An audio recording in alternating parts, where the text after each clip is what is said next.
Pozdrav, evo nas u pripremi izrade sapuna.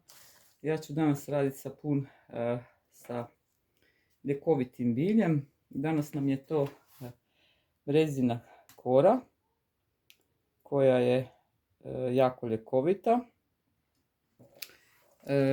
Nju ću koristiti zajedno sa bršljenom.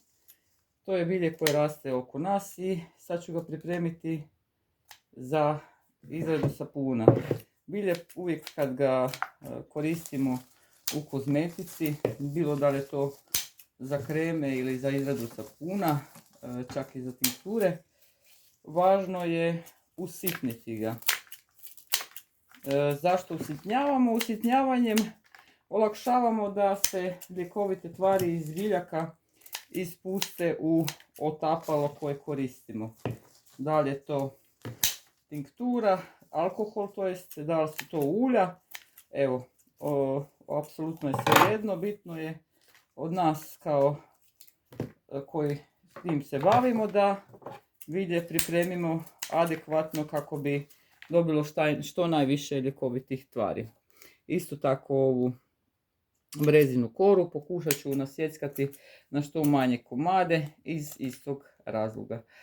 Izrada sapuna ponekad traje dosta dugo, čak bude i malo i naporno, ali isplati se zato što priprema je vrlo bitna. Bitno je pripremiti sve stvari s kojima ćemo raditi i bitno je, ako već radimo sa biljem, pripremiti bilje, kozje mlijeko. Znači, priprema je pola posla.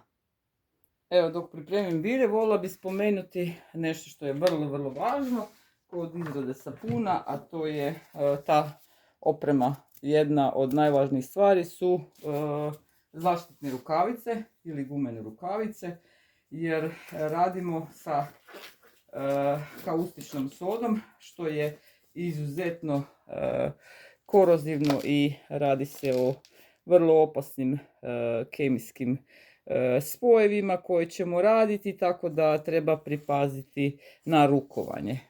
Uvijek nastojite da, znači, se radi u prostoriji koja je provjetrena, dobro, da ima zraka i preporuča se upotreba isto tako zaštitnih naočala, da ne bi, ne daj Bože, prsnulo u oko, što bi moglo biti strašno opasno.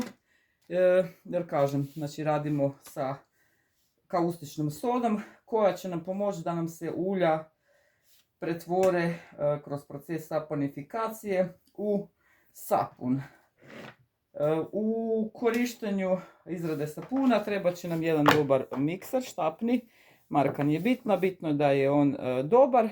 Ima čak neke sa više brzina. Bitno je da je jak i ispravan. Štapni mikser, znači ne onaj kuhinski mikser, zato što bi stvarao jako puno mjehurića i on nije dobar. Isto tako su nam potrebne špatulice, plastična ambalaža, inox posude i još nešto suđa.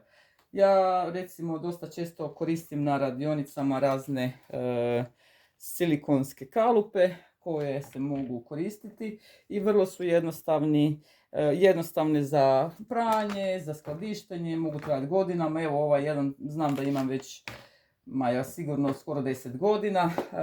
Jako su praktični i mogu poslužiti svrsi.